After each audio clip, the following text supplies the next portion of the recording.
Sergeant 3. Positive rotation.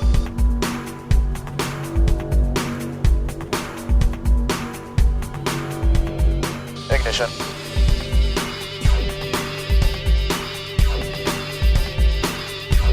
You guys have a nice flight. We'll see you back here. Welcome to Roll Call, a 126th Air Refueling Wing podcast of the Illinois Air National Guard at Scott Air Force Base. I'm your host, Master Sergeant Brian Ellison. The Roll Call podcast focused on people, mission, and community. Thanks for listening. Coming up, news on the Pegasus. It's joining the fight. Also, my conversation with Master Sergeant Luke Quirion. He's the 126th Civil Engineer Squadron's first sergeant. CE spent 2 weeks helping build homes for Cherokee military veterans in Tahlequah, Oklahoma. That's the capital of Cherokee Nation. They were there, the CE was there in August. It's part of an ongoing innovation readiness training there in Tahlequah, which, by the way, is the hometown of, for Cardinals fans, Ryan Helsley. The annual 3K Fun Run for Suicide Awareness is this Sunday, October 16th at 7:30 at the hangar. That's 0730 for the military-minded folks. There will be a resource fair there that will include military one-source, military and family life counselors, employee assistance program, the vet center, personal finance counselor, TRICARE, tragedy assistance programs for survivors, disabled American vets, water and snacks will also be provided, and prizes for the fastest 3 males and 3 females. Coming up, Master Sergeant Luke Quirion, the 126th Civil Engineer Squadron's first sergeant. The interview was recorded while we were in Cherokee Nation in Tahlequah, Oklahoma. Like I said, it's the home of Ryan Helsley, the relief pitcher for the Cardinals. I only met one person that met him, or that knew of him.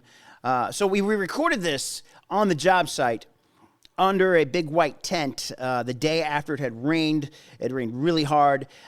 You'll occasionally hear people hammering the stakes back into the ground. That's what that chink, chink, chink noise is. My name is Technical Sergeant Robert Walsh. My job is quality control of jet fuel as well as refueling airplanes. What I like about my job is working outside and getting to meet different people. So I've refueled pretty much every plane in the Air Force: F-16s, F-15s, B-1s, B-2s, KC-135s, Air Force One. I've seen them all. So one of the reasons why I chose this job was because I wanted to be as close to aircraft as possible. And being POL, you can refuel so many different types of planes, and planes will always need gas. I'm joined today with Master Sergeant Luke Quirion from 126th Civil Engineer Squadron. He's the first sergeant with the squadron. You guys have been here now 10 days? How are you liking it out here so far? How's it going? That's good. They're working with what they got, and the weather's hot, but it's not as humid as it is back home. Yeah, and we've only gotten 2 days of rain. Yeah, 2 days of rain? I think 2 solid days of rain, which isn't too bad. The rain isn't too bad. It's just the after effects of all the mud traveling back and forth. So we had to put some pallets down to counter that, but it was fine. As a first sergeant, what's your job out here with the squadron? Well, as a first sergeant, the job is to take care of the morale, the welfare, and the conduct of the airmen, as well as being the advisor to the commander. Right. So that's the definition. But pretty much, I'm just making sure that the airmen here are taken care of so they can do their job effectively. So if it's hot and they're dehydrated, and we don't supply them with liquids or anything like that, then they're not be able to perform at their highest level. Or if they're having a tough time because of the weather, and I'm just making sure and taking a gauge of the morale throughout the whole unit, as well as if any issues arise with the enlisted force structure. I just notify the commander of anything that I foresee. Nothing big, nothing major besides the heat and the weather, right? No, the 126 CE is very resilient, and anything that the weather or the lack of supplies that maybe they ask for, they roll with it and they're adaptable. Yeah, what has surprised you about this is your first, we should say, this is your first DFT with CE, if I haven't said that already. What have you been surprised about with the way these guys are on the job? Well, I've never been experienced any other squadron in depth other than, my own as security forces for 14 years. But and I knew that every career field had its place and value, but it kind of gives me a better sight picture on exactly how important every squadron is, including obviously the CE squadron, and how important the foundation of a squadron like CE is by being able to not only maintain a facility or anything like that, but to build ones like they are here. Yeah, what have you seen? I mean, they're what's impressed you about how they worked out here? Like I said, that their attitude, even in difficult weather conditions or lack of materials they have, they're still able to press through and get the job done. It's not only that, but like if there's not as much HVAC work or it's not as much dirt needed to be moved around, they can kind of hop to different shops and help out. Like, if there's not as much heavy machinery needed to be used, will they help with structures and put up boards and trusses and nailing and stuff like that. So it is different specialized shops, but they also help out CE as a whole. So being able to be adapt and just help their fellow wingmen out. Right. What is this? So this is your first DFT as a first sergeant. Correct. What were you expecting coming in? Is this how you expected it to be, or is it different than what you expected it to be? It is what I expected it to be, to a degree. Long hours, which is understandable. Like, there's a lot of time that needs to be put in, but also just the fact of how important the mission is, and sometimes how the expectations are one thing, like, hey, they only need to get to a certain point, but the airmen here are able exceeding that point and getting further along than they needed to. This is your first. When did you become a first sergeant? March 11th of this year, 2022. What was that process like, becoming first sergeant? The process is, if you're interested in your master sergeant or master sergeant eligible, then you put together a packet and submits up to the command chief, and then he or she will look at it, and then they create a board, or you'll go on a board and with other chiefs and first sergeants, and then after that they kind of rack and stack you, and any positions that need a first sergeant, any squadrons that need a first sergeant will reach out if the commander feels like you suit them well. You do probably an interview with that commander, and if things fit well, then you would start to take over as that first sergeant or acting first sergeant until you go to the first sergeant academy. Yeah, what was that first sergeant academy like? It was great. I thought, first sergeant, you just make sure the troops are taken care of and stuff like that. But it's a little bit deeper than that, and a lot of resources that we were able to learn about and value. You don't really realize how important some resources are until they hone it in and show you in First Sergeant Academy about how important they really are and how vital they can be. And when you actually put them to application, they help a lot. But again, the First Sergeant Academy was just a month in Alabama at the Gunner Annex, but it's pretty valuable, and I think it's different than like a 5-level, a 7-level, stuff like that, because you find peers in any courses that you go through the military. But I think this academy, First Sergeant Academy, is a little different because when you go through, let's say, NCOA or even senior NCOA, you all are trying to become a better leader and stuff, but you all branch out into your different career fields. But as a First Sergeant, in the First Sergeant Academy, you all have the same goal. It's just to take care of your troops, whether you're taking care of a CE troop or you're taking care of a security forces troop or services or whoever you're taking care of, and your job is the same with just different personnel. So you have a little bit stronger bond, I think, within that academy. And you always have, like, we never try to, like, make decisions as a first sergeant in a vacuum. So we also are very comfortable in asking other first sergeants for advice if there's something that we've come upon that we're not sure about. So we can reach out whether in our wings or outside of the wing, whether it's an active duty first sergeant that I went through the academy with, but it's a good, I would say, brotherhood, sisterhood. What's been the challenge coming over from into to a different career field and one that you don't know much about? Right. I think it's for the best to grow as an airman, or just to see how, like I said earlier, how other squadrons work. And I had a slight idea what CE does, and then when I came into it, then I really realized how important CE is, just like I understand how important medical is. But then if I became a first sergeant there, I could really understand and see all the different parts that make medical career field work. But it's definitely different from security forces to CE, like any squadron. But I think it's a good transition. We're both, hard workers. We like to have our time off and enjoy that as well. But that's earned time off for sure. But as long as I'm doing my job as taking care of the airmen, whether they're security forces, services, medical, PA, it doesn't matter. It doesn't matter the career field, just the person that I need to take care of. Right.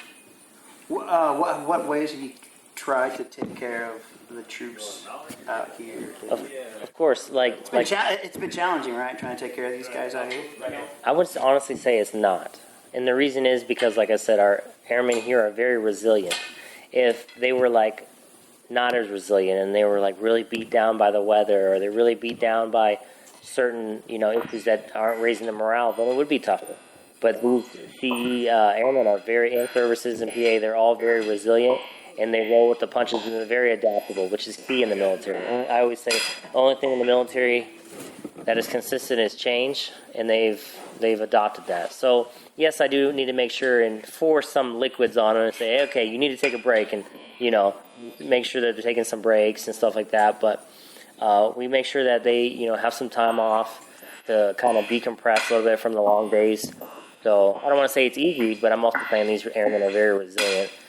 And I'm also, just checking on them because, some people are a little bit harder to draw information out or how they're really feeling and stuff like that. But it's been great. And then the more I build a bond and build that trust with every one of them, the easier it becomes. Major Boyce calls you the popsicle man. But I mean, you're bringing out stuff to these guys. Oh, what are you bringing out to these guys besides just popsicles?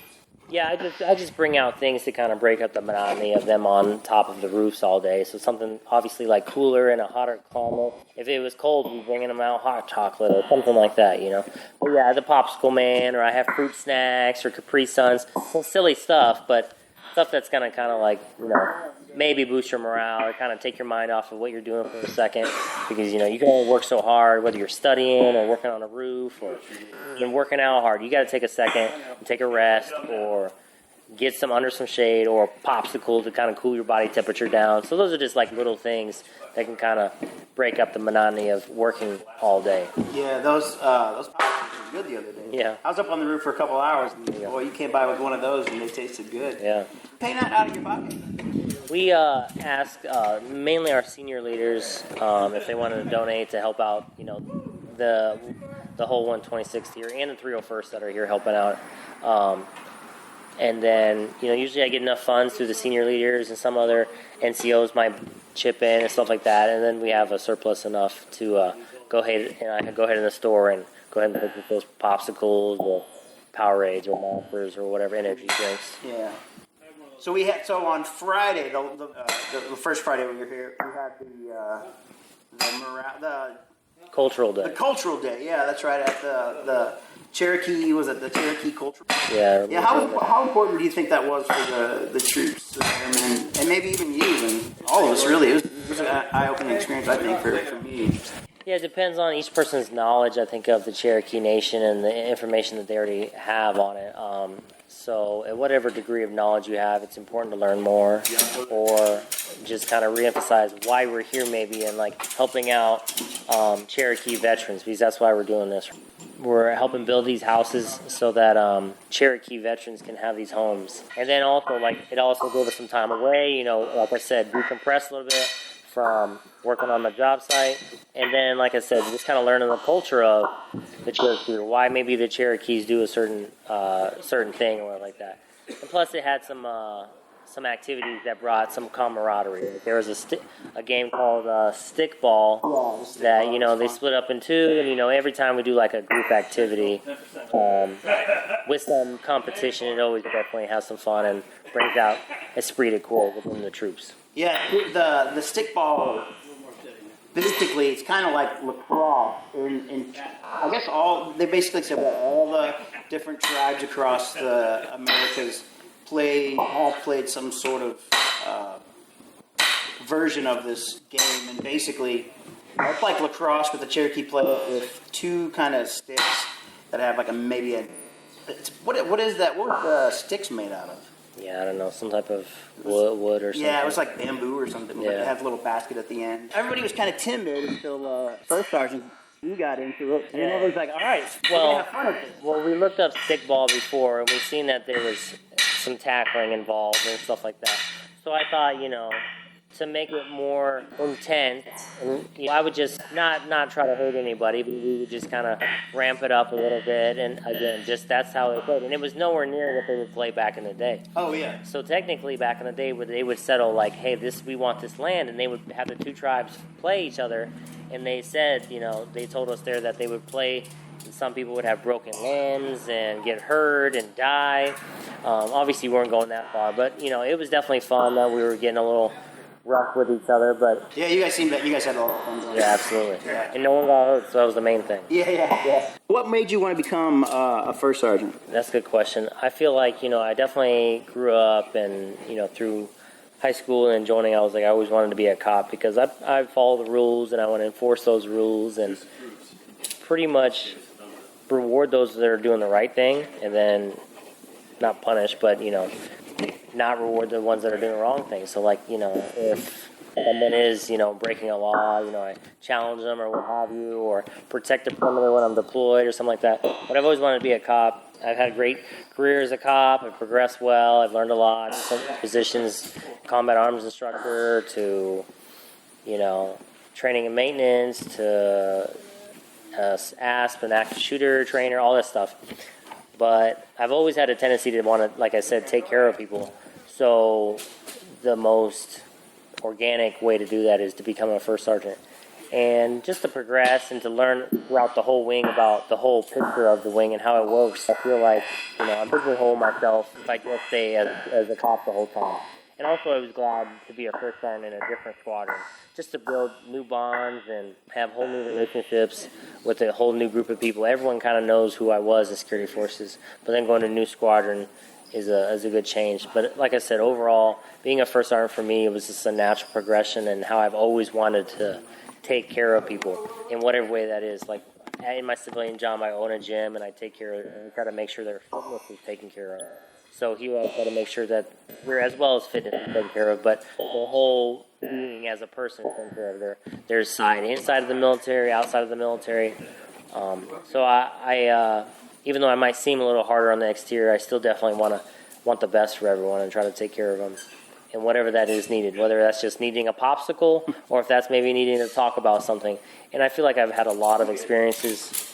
I'm not super old, but I definitely have a lot of experiences through different trials and tribulations through the military and outside, and I can pass it along to my troops that have questions and stuff like that. So you own a gym. What's that? What's the challenges owning a business and being in the National Guard? Is that challenge? Is it hard for you?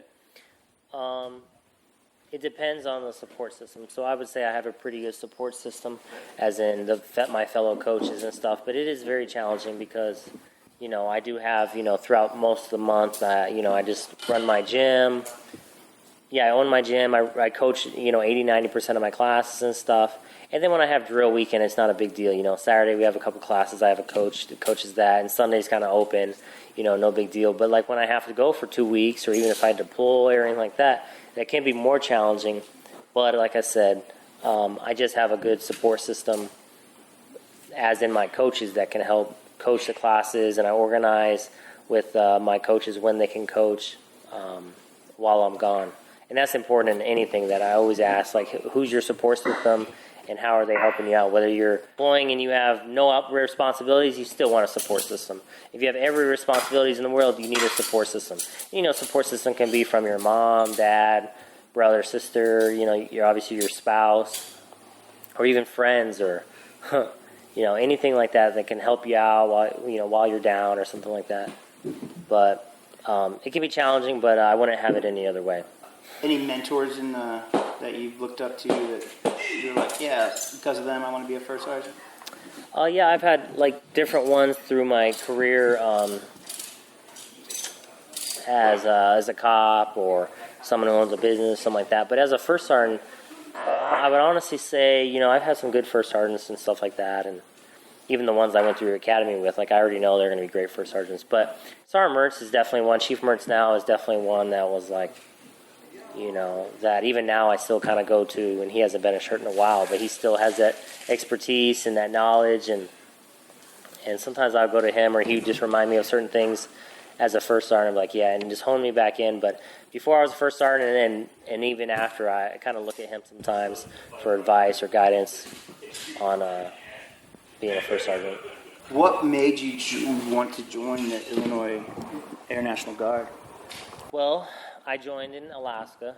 Oh, yeah? So I went through high school in Alaska, and my dad was stationed there, and then I joined the military. I always knew I was going to be in the military. I wanted to go to school, like everybody, right? So I joined, and I was like, I'll go to school, free school, whatever. So I went to Alaska. I joined there, and then life took me to Illinois, so I just transferred to Illinois. And I was only in Alaska for about a year and a half, and I transferred to Illinois, 126 Security Force Squadron. And I haven't left because, I'm not my home is who knows where, right? Because my dad lived all over with me in Alaska, New Mexico, Texas, what branch was your dad? England. He was actually services in the Air Force. Oh, cool. Active duty. But why I joined is, like I said, my mom lives in Illinois. She lives in Waterloo, so I kind of came here. But so that's just convenience that I moved here to the 126. But the reason why I stayed in is just because I've had opportunities to stay in. I have good mentors. I've set myself up for success. I always say you got to set yourself up. You can't shoot yourself in the foot.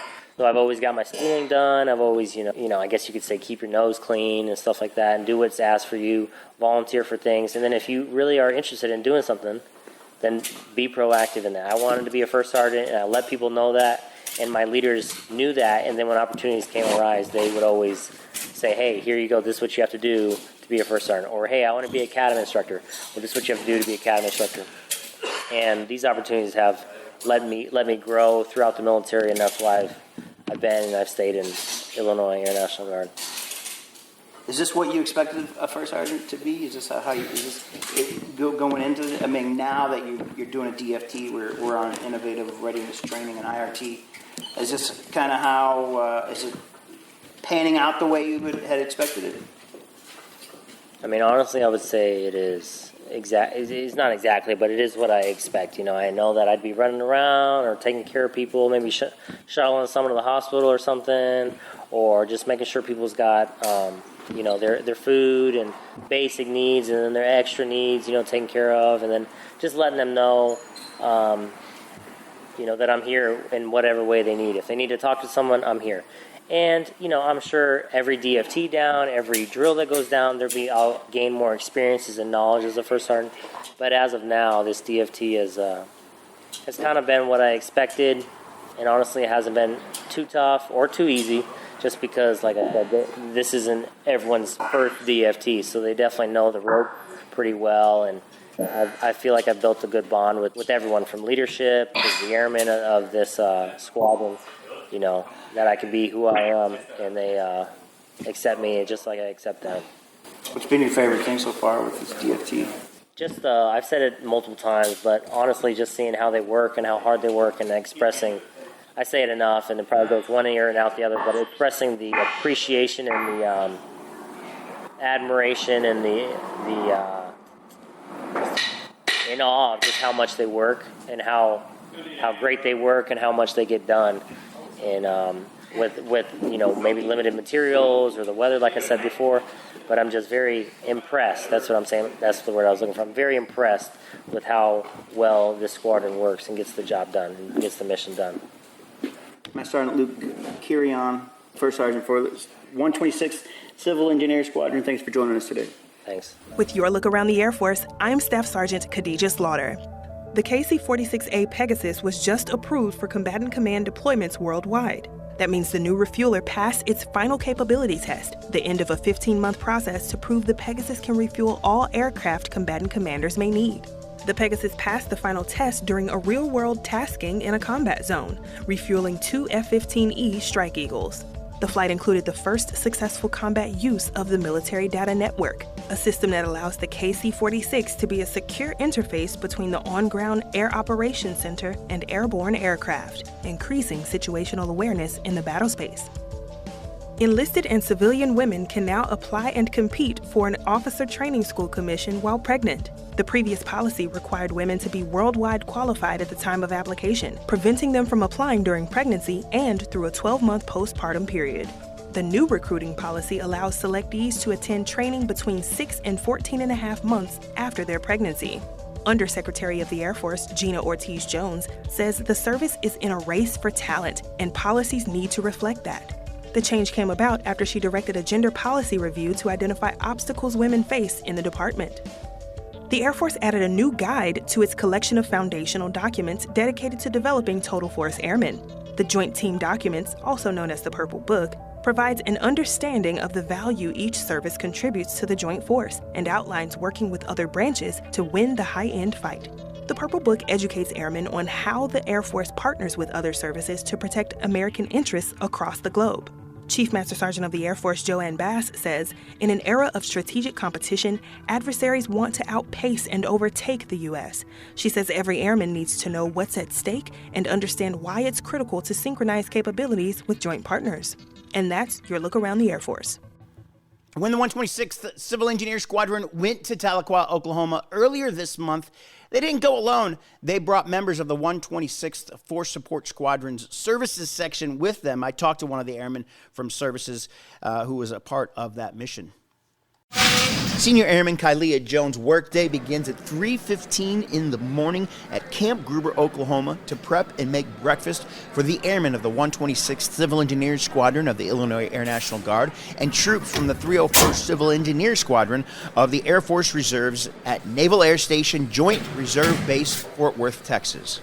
I like this the most, I think. This is my second DFT. Just kind of been like, not too much to handle or anything like that. We have a good working cycle and stuff, so it all like works out for us. The civil engineers are building houses for Cherokee Nation veterans in Tahlequah, Oklahoma. What they're doing out there is pretty amazing. Like the work that they're putting in, the commitment to, building these houses. I think that that's really, really honorable. I don't know how we got connected with this mission, but I think that that was like, it shows off a lot of, kind of the respect that we have. After breakfast is made and the troops head off to the work site for the day, it's time to make their lunches. A second shift of services troops will deliver lunches and come back to work on dinner. It's been different. It's been different. We've been able to be more hands-on and kind of like do it ourselves. Over the 14-day deployment for training in Oklahoma, the 126th Force Support Squadron members served more than 1,800 meals. Reporting from Camp Gruber, Oklahoma, I'm Air Force Master Sgt. Brian Ellison, 126th Air Refueling Wing Public Affairs. The annual 3K Fun Run for Suicide Awareness is this Sunday, October 16th at 07:30 at the hangar. If you are having thoughts of suicide or know someone in crisis, call the military crisis line, dial 988. Dial 988. Press the number 1. You can also chat with someone as well. Just dial 988. They will ask if you are a military veteran, and they will put you right in contact with somebody at the military crisis line. You can also go online to the veteranscrisisline.net. You can chat there. That's the crisisline.net. You can find all of our links on Linktree. Go to linktr.ee/126ARW. If you're watching on Facebook or YouTube, don't forget, you can also go online and, go onto your favorite podcast catcher app and download this on there as well. If you want to pass along some information, you can email roll call at 126.arw.pa.mm.org at us.af.mil. Thanks for listening to Roll Call, a 126 the Air Refueling Wing podcast focused on people, mission, and community. I'm Master Sergeant Brian Ellison. 100,